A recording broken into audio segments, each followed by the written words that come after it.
Hey guys, welcome to etrailer.com. I'm Bobby, and today we're taking a look at the Rhino-Rack Vortex Stealth Crossbar on our 2020 Chevy Traverse. Now this can be a great option if we want to get some accessories onto our roof. Now a lot of these Traverses don't come with standard factory hitches, so this can be a great option if we don't want to go ahead and add a hitch to our car. We don't have to do an install day. All we have to do is order these bad boys, get them up on our roof.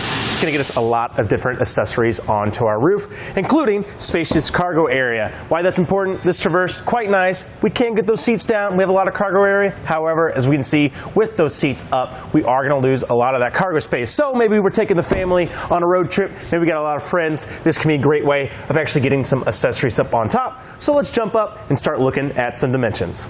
And as we can see here, we are going to get a very ergonomic design here. This aero bar design is going to be very nice. It's elliptical style of actually hopefully reducing that wind drag as we go through. Definitely not going to be as bolty as those square bars you might see. Another great thing is this vortex stripping up top. As you can see, it does have a little bit of kind of like ergonomical cuts in it to hopefully navigate that wind as it's going through, as well as giving a nice little pad on top. So if we do have any kind of top mounted accessories, they're going to have a nice little pad to actually rest on, not resting our bar, not going to be damaging this at all, hopefully preventing any damage to our accessory as well. This is also very easy to remove and actually add things into. As you can see, it does have, as we talked about probably, it does have a little bit of inner cuts in here. So we can go ahead and if we had to, we could snip this. We have a lot of, attachments that we're going to keep on there a long time using that T-slot. Very easy to remove and also install. So that can be a great option of getting those T-slot accessories in there without too much effort. Another important thing to keep in mind, it is a very low profile design. I love that about it. If we have a lot of maybe those cargo boxes we're going to get up in here, it's going to help really reduce that overall space that we're going to add.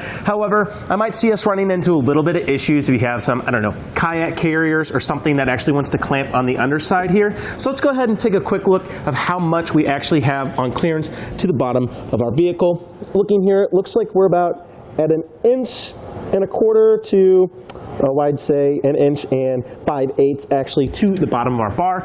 So it would have been 1 inch and 5/8. You're not going to need a ton of clearance. However, as you can see, it does make for a very sleek and narrow design, which I do like, as we mentioned before, but it's definitely something to keep in mind. If you're looking for accessories that are clamp underneath, definitely just watch that dimension. And taking a look at the top here, looks that we're getting about 2 5/8 inches to the top of our bar. So definitely not adding too much on top. I just really think the thing to look at is the underside here. Now this is going to be a very lightweight design as well in here. Going to be very resistant to weather. Going to be very durable for us as well. On the inside there actually is a little H structure, so you're going to need a lot of support. I don't think it's going to, as you can see, very sturdy, not flimsy at all. It's going to do a really good job of getting those accessories on the road with us. A couple things I like about this as well. It is made of aluminum, which makes it lightweight. However, it is powder coated to give it a nice finish, which is going to hopefully hold it up to that rain, that weather that we're going to leave up on here, as well as this padding on top, as we talked about before, hopefully going to prevent any nicks and dings that we're going to feel on our bar, so it's going to hold up for quite a long time. And talking about the plastic on the end here too, it is glass infused, and it is going to be very UV resistant. Why that's going to be great? Of course, as plastic is hot, especially with it being black, it starts becoming brittle. So what they've done to go ahead and manufacture it, it's hopefully going to prevent this from aging too quickly. It's going to hold itself up nicely, preventing any kind of damage getting into our internal assemblies there. So going to be a great option with that as well. With the 176 weight capacity as well, you're not actually losing anything on here. As we talked about, that H design strut support going in the inside, going to make it nice and firm. So with 176 pounds, I'd definitely be sure we are consulting our owner's vehicle manual, making sure we're not going to do any damage to our roof by exceeding that weight limit.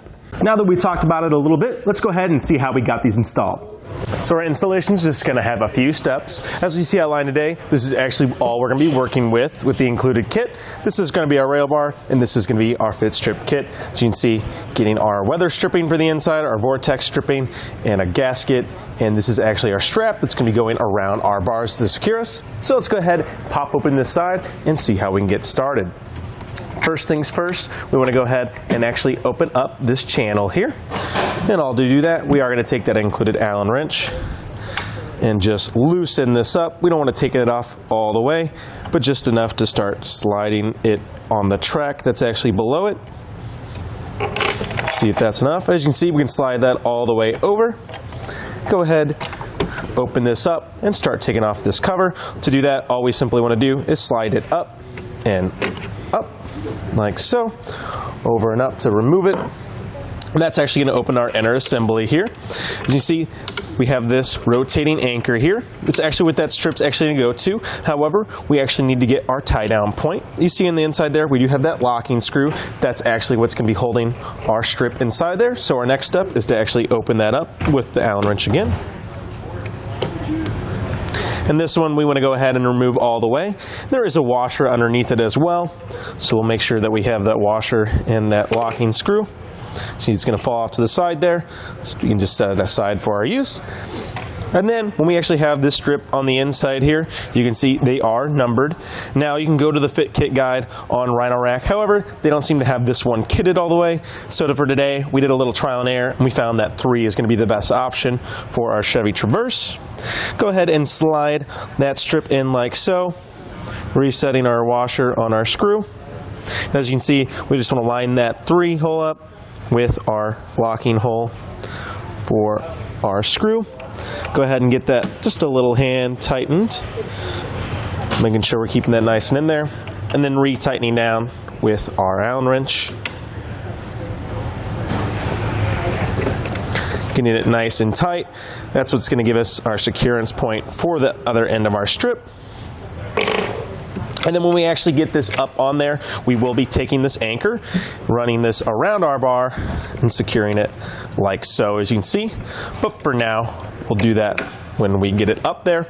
This can be also a really good time to actually add in our vortex stripping. As we mentioned probably before, this vortex stripping is going to do a really good job of cutting down that wind noise. So as you can see, we're just actually going to get it, oh I'm sorry, on the top here, we actually are going to get it in this current set here. And this can be where it'd be nice to go, okay, what kind of accessories do I have? Do I have a kayak carrier here? Do I need to leave some spacing? As you see, we're going to get a whole different set of spacing on here. You know, this way you don't have to cut it as much. Hopefully kind of reduce it. If we know we want to have something big right here in the middle, we can leave this open. However, that's going to be up to us and our individual accessory needs. So we'll go ahead and throw this up there and get started getting on our rack. And to actually add this vortex stripping, as you can see, it just has an inner channel here. It's going to fit right into our T-slot. As you can see here, we just kind of want to walk it slowly in from the back end. Just kind of tapping it down as we go, trying to get it nice and level as we go through. You might have to kind of pull back up, restart it every now and then. You can see it's going to be pretty easy just to actually get this all the way in there. It's also going to be very easy to remove if we need to add more attachments. Another important thing to keep in mind too before we throw this up is getting this rubber gasket on the end here. Take a look on the inside here. We are going to see where these are wanting to just kind of snap into place. As you can see, they have the little tabs here. See, it's got a little cutout for our strap on the inside. So we just simply place it up on the top, taking that tab in to each of those holes, as you can see, and just setting each one in like so. And this is going to be a good job of just keeping any kind of weather out of the internal assembly and making it nice and smooth on our Vector rails. So let's go ahead and throw it on up. Once we have our fit kit actually put onto our bars, all we want to do is actually lay it across our roof. As you can see, we've already installed one side here when we've gone ahead and thrown this across our roof. Now this might be where you want a second pair of hands. However, it's so lightweight, you will be able to position it with just one. Looking at it, you want to get it on the inside of our rails, as it actually does go around the outside with this stripping. So when we get on this side, we're going to take our strip and go underneath. Be careful with these metal prongs here. So you're just trying to make sure we're not making contact on our body at all, so we're not damaging our vehicle. And make sure we can pull this up and tight using that sliding mechanism underneath, getting this gasket kind of flush with our rails. And we take our steel anchor here, throw this through and this through like so. And now we want to take our Allen key, go ahead and throw it down. Now we have gone ahead and moved this stripping to its one slot. As you can see, this rail actually being a little bit thicker than the rails in front. So you might have to adjust your stripping, which you can do very easily, just as we showed in the installation. You can actually do it while it's mounted up here. Makes it nice and simple for us. And now all we want to do is go ahead and tighten this down. As you can see, it's pulling that strip all the way in. And we just want to go until it's tight. Definitely don't want to overdo it too much. However, I think we're going to be able to get a nice firm tighten in here, and just kind of throwing this down like so. It's going to pull it in very well for us. And there we go. We're nice and tight. There we go. We're not going to be going anywhere with that guy, so that's great. and making sure our weather stripping goes down.